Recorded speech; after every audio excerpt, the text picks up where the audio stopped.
Son zamanların en popüler coinleriydiler ki aslında coin demeye de benim çok dilim varmıyor. Çünkü kendileri Bitcoin, Ethereum, XRP ve EOS gibi coinlerin isminden yararlanarak özellikle Türk piyasasındaki acemi kullanıcılara da satılan tokenlardan oldular ki bunlar sonunda maalesef ki büyük zararlar getirdiler. Bu tokenları alanlar Binance borsasının deliz şokuyla yani borsadan çıkarılıp atılma şokuyla karşılaştılar. Baştan beri benim mesafeli durduğum çalışma mantığını şahsen iyice anlamadan, kavramadan almaya da kesinlikle kalkışmadığım bu Bull tokenlar var ya, işte onlara Binance'tan kara haber geldi. Yatırım tavsiyesi vermeden bugün hem bu Bull tokenları şöyle bir analiz edeceğiz. Yani büyük zarar eden yatırımcıların şu an önünde hangi yollar var, neler yapmalılar? Tüm bunlara rağmen krizden de bir fırsat doğar mı hesabı? Hala bunlara rağmen Bull tokenlardan para kazanılabilir mi? Yani uzun vadede alınır mı? Bunları analiz edeceğiz ve Binance borsası tüm kripto para yatırımcılarını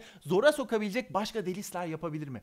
Elimizdeki coinler patlayabilir mi? Tüm bunları konuşacağız. Akabinde de Bitcoin'de herkesi şaşırtabilecek bir şey de ben söyleyeceğim size. Bitcoin'de ortaya çıkan, bu arada şundan da bahsedeceğiz, bir dolandırıcılık metodu var. Çok yeni bir metot. Aman dostlar, Bitcoin'lerinizi sakın ola kaptırmayın ve bu metottan da nasıl korunmanız gerektiğini yine bu videoda açıklayacağım. Ve tabii ki her şeyi konuşuruz da fiyatı konuşmadan olur mu? Elbette olmaz.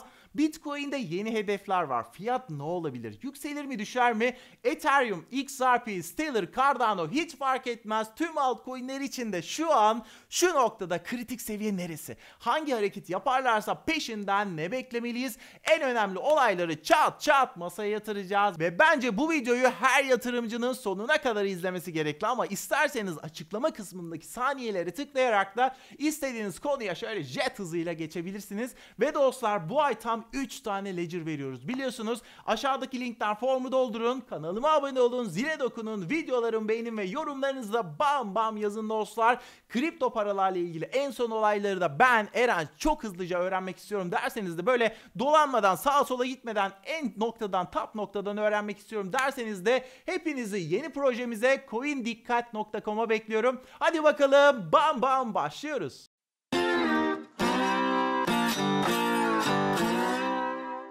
Dostlar, bu konuyu videolarımda işlemem gerektiğine yönelik son zamanlarda çok fazla mesaj geldi. Özellikle son birkaç günde ben de dilim döndüğünce bu kısmen büyük mağduriyeti daha çok insana anlatabilmek için bu videoyu çekmeye karar verdim. Şimdi öncelikle Binance'ın daha şurada 2 ay önce, ya Ocak ayında borsasında listelediği bu Bull token var ya, bunlar nedir? Onu böyle herkesin anlayabileceği en basit düzeyde anlatıp olaya şöyle hızlıca bir gireceğim dostlar. Bakın, Bull ne demek? Bull boğa sezonu demek, yani yükseliş temsil eder. Bir de ayı sezon demek, düşüş temsil eder.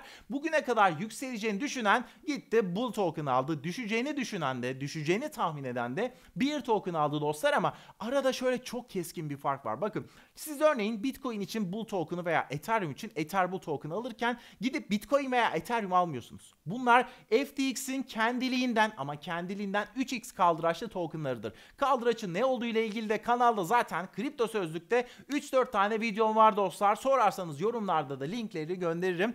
Bu kaldıraçlı tokenların amacı da çok net. Bakın, bu kaldıraçlı tokenların amacı çok net. Borsaların kaldıraçlı piyasaya çekemedikleri kullanıcıların ayağına gitmek ve onları bilerek veya bilmeyerek kaldıraç piyasasına sokmak abi. Ben böyle düşünüyorum. Yani sen bilmeden belki long short pozisyonu açmazsın, ama gayet gidip hiç bilmeden, hiç anlamadan Binance içerisinde işte böyle hangi coin alsam ya falan diye böyle takılırken gidip işte çok yükselmiş veya çok düşmüş bu gördüğün XRP Bull veya XRP Bear gibi bu tarz tokenları gidip çok böyle hani insani bir şekilde alabilirsin abi. İşte burada bence bir sıkıntı şu. Bugün bu konuyu oraya getireceğim. Binance bu tokenları borsasından atıyor da asıl abi şu, bakın. Eğer sen borsanda kaldıraçlı token satıyorsan bunu bir kullanıcı ilk defa alırken, en azından ilk defa alırken bir zahmet bir uyarı ver abi. Bak, bu normal bir token değil. Bu kaldıraçlı token falan diye ne bileyim bir yerlerde bir uyarı yap ya. Veya adına ekle abi, yani token adına ekle, bir şey yap abi. Ha, millet gitti bilmedi bu Bull'dur, Bear'dır, bu tokenlara pat pat parayı bastı, sonuçta hüsran.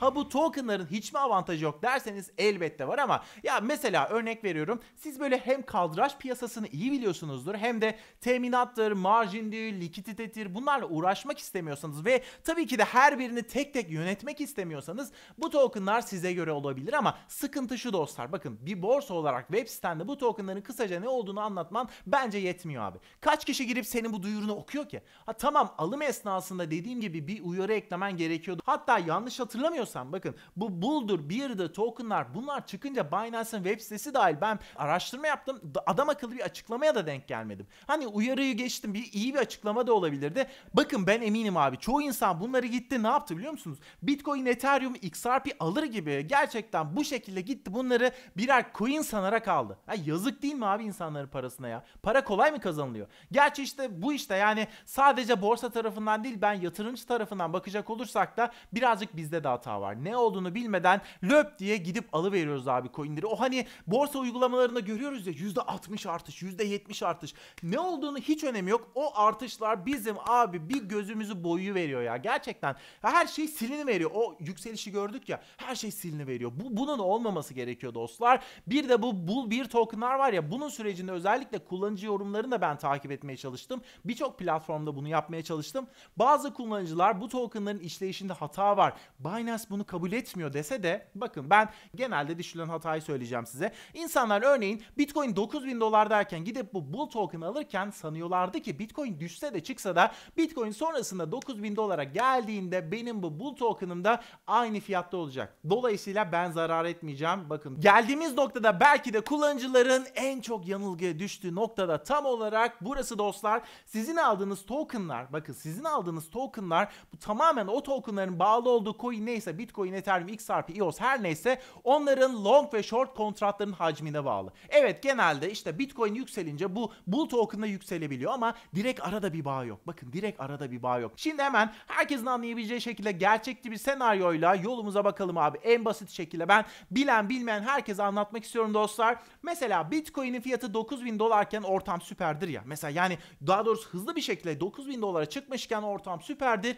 Yükseliş umudu vardır. O yüzden longlarda, long kontratlarda haliyle fazladır. Bunun neticesinde Bull token daha da yükselebilir. Ama mesela Bitcoin 11.000 dolarken çatır çatır 9.000 dolara düşer. Dolayısıyla Bitcoin yine 9.000 dolar olsa bile senin bir önceki turda aldığın token'ın fiyatını bulamazsın abi. Çünkü sen 9.000'den alırken piyasada hava güzeldi, yükseliş beklentisi vardı.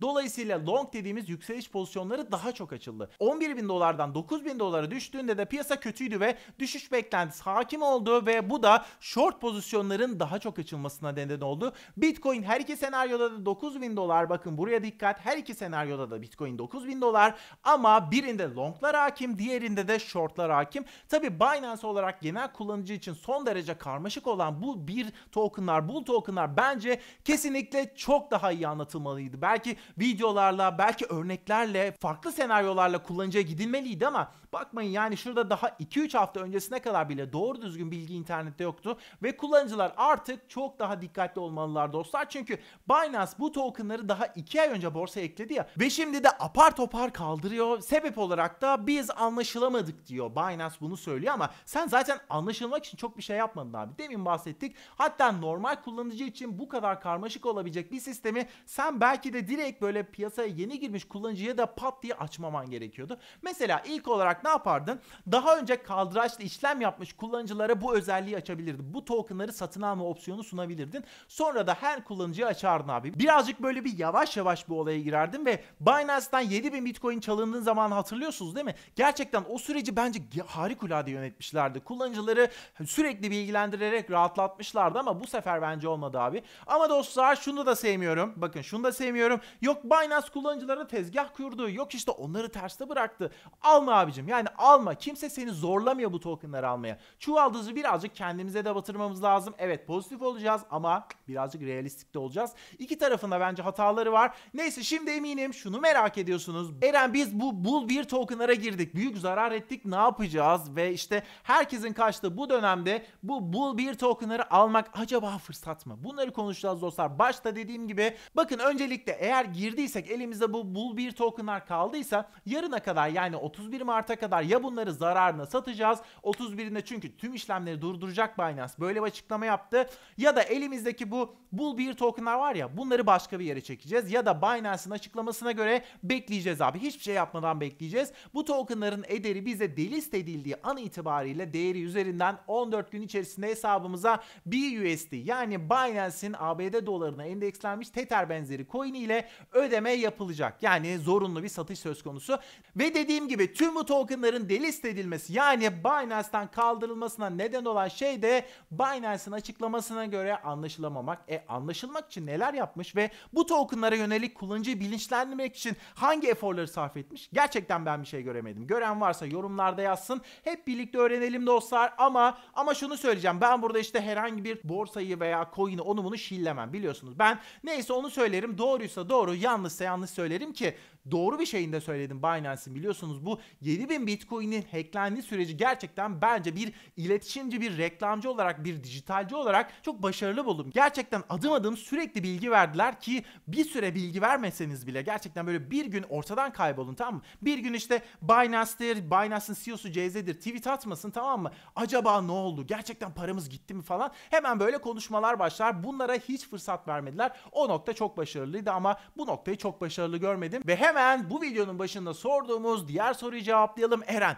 almadıysak alalım mı? Bull'ları, bear'lara parayı gömelim mi? Para kazandırır mı? Bence zaten cevabı tahmin ediyorsunuz. Kesinlikle uzak durmak lazım. Zaten Binance'ten atılmamış bile olsa abi biz bir token, bir coin alırken ne aldığımızı, paramızı neye bastığımızı bilmemiz lazım değil mi? Bir de 2 ay sonra tokenları kaldırıyorsan sistemden o zaman pek de bir feasibility araştırması yapmamış olabilirsin. Bu arada Binance'te veya Binance üzerinden konuşuyoruz ama aslında her borsa için geçerli olabilir bu. Binance'te başka delistler de olabilir. İşte bu tarz böyle sorunlu projeler, işlem hacmi düşük, kullanıcıların ilgi göstermediği coinler işte delist listesinde en başlarda olabilir dostlar ki bakın büyük bir boğa sezonunda olmadığımız için biz gideriz abi kullanıcı olarak, küçük yatırımcı olarak gayet iyi niyetle gidip bir coin alırız ama bir bakmışız kapı dışarı edilmişiz abi borsadan. O yüzden dikkat etmek lazım. Sonuç olarak da bu olaydan çıkarmamız gereken özette şu bence. Binance bile olsa bilmediğimiz havuza atlamayacağız abi. Yoksa boğuluyoruz, görüyorsunuz. Kripto paralarda, fırsatlarda kaçmıyor. Bunu beni söylemekten dilimde tüy bitti. Fırsatın sadece adı değişiyor. Bugün mesela A olur, yarın B olur. Paramız cebimizde kalsın, tamam mı? Acelemiz yok. Acele etmeyin abi. Para bir cepte kalsın, tamam mı? Bu önemli bir şey. Ve zaten başımıza ne gelirse lanet olsun bu aceleden geliyor. Yani umarız herkes parasını kurtarabilir dostlar. Çok fazla zarar etmez. Ve bu tarz olaylar kullanıcıyı yeterince bilgilendirmeden borsada açılan bu tarz coinler büyük mağduriyetlere yol açabiliyor. Burada bize düşen şey bilinçlenmek, bilinçlenmek abi. Bilinçlenmek gerçekten böyle bir kalkan gibi bizi koruyan bir şey dostlar. Şimdi de isterseniz Bitcoin'e geçelim. Bitcoin'de son olaylar neler? Almak mı lazım yoksa satmak mı lazım? Eren yükselir mi düşer mi? Sen bize bunlarla gel falan derseniz de tabii ki de yatırım tavsiyesi vermeden analiz edeceğiz. Bu arada siz de bu videoyu izlerken ne yapabilirsiniz? Facebook'ta, Twitter'da çevrenizde paylaşabilirsiniz. Bu da işte bana hem yeni videolar için çok güzel bir destek olur hem de daha çok insanın bilinçlenmesine sebep olabilirsiniz. Şimdi Bitcoin'de belki de ben herkesi şaşırtabilecek bir şey de söylemek istiyorum. Bunu da başta zaten ifade etmiştim. Başta ne diyorsam videonun içeriğinde de aynı şeye bağlı kalmaya çalışıyorum. Ben şu an Bitcoin'in sert şekilde yükselmesini istemiyorum abi. Yani Amerikan Merkez Bankası Fed'in sınırsız trilyon dolarlar basması nedeniyle Bitcoin'in sert şekilde yükselmesini istemiyorum. Siz istiyorsanız eğer bunun Tether'in USDT basıp Bitcoin alarak Bitcoin'i yükseltmesinden hiçbir farkı olmadığını bilmelisiniz abi. İkisi de çünkü fason. Birinin arkasında Fed var, diğerinin arkasında da Tether diye bir şirket var. Yani çok da bir fark yok. Dolayısıyla evet uzun vadede hisse senetlerindeki paranın çok daha fazlasının ben Bitcoin'e ve altcoin'lere akmasını bekliyorum. Bunda hiçbir değişikliğim yok ama benim derdim şu değil abi. Hızlıca böyle yükselelim, çatır çutur yapalım değil abi. Yavaş yavaş olsun, adım adım olsun. Bilerek, önümüzü görerek, bilinçli bir şekilde çıkalım abi. Benim derdim bu çünkü daha önce bu filmi o kadar çok gördük ki hızlıca gelen aynen hızlıca gidiyor ve arkasında deli gibi mağduriyet bırakıyor. Yani siz 11.000 dolara geldiği zaman Bitcoin 20.000 dolar olacak heyecanıyla alıyorsunuz ve Bitcoin geliyor 6.000 dolara. Ben bunun olmasını istemiyorum dostlar. Neyse şimdi bu da cepte, geçiyoruz Peter Brandt'e. Peter Brandt abimizi biliyorsunuzdur. Kendisi geleneksel piyasalardan gelen ve şiddetli şekilde Bitcoin karşıtı birisi. Yeni açıklamasında diyor ki koronavirüsle birlikte piyasalarda başlayan kriz kripto paralar için adeta ölüm kalım savaşı haline geldi diyor. Buraları aşamazsa kripto paraların başı büyük belada diyor ve kendisi bunları söylüyor ama ben ciddi anlamda gerçekten gerçekten bir kriz görmüyorum. Ha, düşüş trendi görüyorum tabii ki ama bunu bir böyle çok büyük bir karamsar bir kriz tablosu olarak şimdilik görmüyorum ve Bitcoin'de ve altcoin'ler için bunlar geçerli. Benim için geçerli. Tamam, düşüşse düşüş. Yani 7500 dolardan 5000 dolara bir anda düşünce kriz oluyor da daha şurada birkaç ay önce bir akşam 7500 dolardan 10.400 dolara yükselince hiçbir şey olmuyor. Yani o zaman böyle bakmak lazım yani olaylara. Dolayısıyla ben bunları es geçiyorum. Neyse dostlar, fiyata geleceğiz ama videonun başında konuştuğumuz gibi Bitcoin'de ortaya çıkan yeni bir dolandırıcılığa ben dikkat çekmek istiyorum. Aman ha, Bitcoin'lerinizi falan sağlam tutun, kimseye kaptırmayın. Şimdi QR kodları biliyorsunuz değil mi? Kare kod falan da deriz Türkçe'de. Bitcoin göndermek veya almak için QR kod kullanmak çoğu zaman daha pratik olabiliyor. Çünkü Bitcoin adresini eksik kopyalarsın, yanlış gönderirsin falan, ama maazallah bunlar olmasın. Dolayısıyla insanlar, bazıları özellikle QR kodla bunu göndermeyi tercih edebiliyor. İşte ödeme almak için sizin gidip Bitcoin adresinizi yazıp onu QR koda çeviren bazı siteler var. Olay zaten tam burada kopuyor. Size özel bir QR kod vermesini beklerken arka planda işler çok başka işliyor dostlar. Ne yapıyor? Tamam, size bir QR kod veriyor ama oraya kendi Bitcoin adresini koyuyor dostlar. Siz de kendime gönderiyorum diyerek büyük ihtimal kontrollü etmezseniz başkasına Bitcoin gönderebilirsiniz. Aman ha, gerçekten çok dikkat dostlar. Sadece bildiğiniz sitelerden, uygulamalardan QR kod oluşturun abi ve mesela işte yeni bir borsadan hesap açtınız, oraya coin göndereceksiniz ya da Ledger gibi donanımsal bir kripto para cüzdanı aldınız, ona göndereceksiniz. Ne olur ne olmaz önce birkaç dolarlık, 1-2 dolarlık falan bir gönderim yapın. Baktınız sağlam geldi, sorun yok, sonrasında asıl işlemi yapın abi. Bakın bunu ben değil, bunu bizzat Ledger şirketi öneriyor. Ben bunu söylüyorum size diyerek şimdi bakalım Bitcoin'in fiyatı ne olabilir? Eren, yükselir mi düşer mi? Önemli seviyeler neresi? Bunları analiz edelim dersek, bunları soracak olursanız öncelikle şu an destek hattı içindeyiz. Ben bunu söyleyeyim. Bu destek hattı da yeni değil zaten. Çok önceden belirlediğimiz bir bölge. 5800-6200 dolar bölgesi. Hatta bir de sanırım 2 video önce söylediğim bir şey vardı. Bir simetrik üçgen mi yoksa başka bir formasyon dediğimiz bir kalıp hareket mi var? Bunu o videoda çok belirleyememiştik. Yani hareketlerden çok net bir tablo ortaya çıkmıyordu. İşte şu an biraz daha netiz dostlar. Buradaki düşüşle de zaten bu takozun formasyonunu tamamladığı gibi bir senaryo var. 6200 dolar üzerinde sağlam şekilde tutunabilirsek yükseliş için ilk minimal hedef 6381 dolar. Bakın sonrasında 7154 dolar ama asıl bizi dirençle test edebilecek bölge bence biliyorsunuz 7500-7750 dolar bölgesi. Benim uzun vadede yükseliş başlıyor diyebilmem için gerçekten burayı bir aşmamız lazım. Yani en azından bir 9000 dolar, 10.000 dolara falan doğru böyle bir yükselişe başladı. Kemerleri bağlayın, tam gaz bam bam gidiyoruz demek için bunu bir görmek lazım ama tabii ki de 5800-6200 dolar bölgesine tutunamazsak 5500, 5150 ve 4500'lere iniş yaşayabiliriz ama tüm bunlar içerisinde en kuvvetli destek olabilecek bölgede bence şu an 4000 dolar bölgesi. Yani sert bir düşüşün ben en kötü ihtimalle geçen sefer olduğu gibi 4000 dolardan sekebileceğini düşünüyorum. Kişisel olarak buna ihtimal veriyorum. Şu an zaten Bitcoin'de bir belirsizlik dönemindeyiz dostlar. O yüzden her iki yöndeki olası ihtimallerinde nelere bağlı olduğunu, yani şu çalıştı trink peşinden bu gelebilir, bu çalıştı trink peşinden bu gelebilir diye sizi şu an pozisyona sokmak gibi bir derdim yok ama ne gelirse peşinden neyi beklemeniz gerektiğini ben size veriyorum ki hani ne olur başkalarından daha erken pozisyon açıp para kazanma şansı yakalayabilirsiniz ama bunlar yatırım tavsiyesi değil. Tabii ki de bunu biliyorsunuz. Belirsizlik dönemine de, bu yön belirlemeye çalışma dönemine de biz ne zaman girdik? Geçtiğimiz haftalarda, geçtiğimiz günlerde daha doğrusu 7500 dolardan sert düşüşle işte 5000'lere falan bir indik ya bir anda, böyle bir işte orada girdik dostlar. Bu dönemlerde yatırım tavsiyesi olmasın ama kısa vadeli olarak sert hedefler peşinde koşmadan destek bölgelerine yakın alıp direnç bölgelerine yakın noktalarda satmaya çalışmak, bence bu stratejiyi devam ettirmek, geçtiğimiz videoda söylediğim bu stratejiyi devam ettirmek, hala devam ettirmek mantıklı olabilir ve evet, destek direnç nereler derseniz de zaten az önce söyledim ve mesela dostlar genelde Bitcoin'de bu hareketsizlik, belirsizlik dönemine girdiğimizde bir tur daha aşağı doğru görebiliyoruz. Aşağı doğru gidebiliyoruz. Yine aynı senaryo olabilir ama burada ana belirleyici faktör, çok net söyleyebilirim ki şu an içinde bulunduğumuz bölge. Yani 5800-6200 dolar bölgesi dostlar. Buradan yukarı veya aşağı çıkacak sonuç Bitcoin'in geleceğini belirleyebilir. Ama ben şunu karıştırmamak gerektiğini düşünüyorum. Bitcoin'de anlık veya böyle 1-2 günlük kısa yükselişler de şu dönemde görülebiliyor. Bu belirsizlik dönemlerinde bunlar görülebiliyor. Nitekim geçtiğimiz günlerde 7000 yani 6950 dolar civarlarına gelip tekrar tekrar 6.000'lere gelip üzerine yükseldik zaten. Bu hareketler zaten bu belirsizlik döneminin karakteristik bir özelliği. Öte yandan Mayıs ayında da biliyorsunuz halving dediğimiz blok yarılanması var. Halving'in de olumlu fiyatlamasına zaten girmiştik. Bunu ben çok önceki videolarda söylemiştim ama ne oldu sonra? Bu koronavirüsün de etkisiyle gerçekten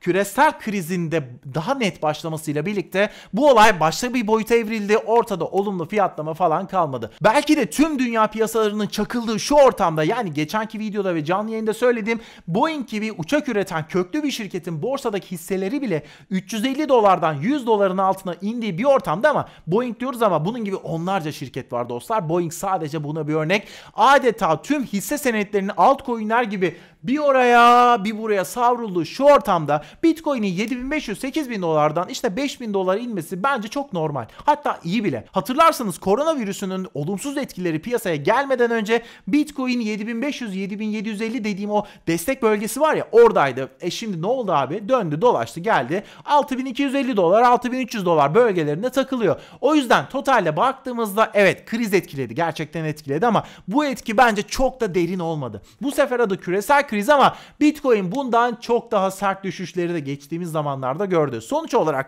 Bitcoin'de ben desteğin hafif üstünde alıp dirence yakın yerlerde satıp böyle dar alanda kısa paslaşmaları devam ettirmek gerektiğini düşünüyorum kendim için. Uzun vade zaten duruyor abi. Uzun vade dursun. Onlar başka bir şey.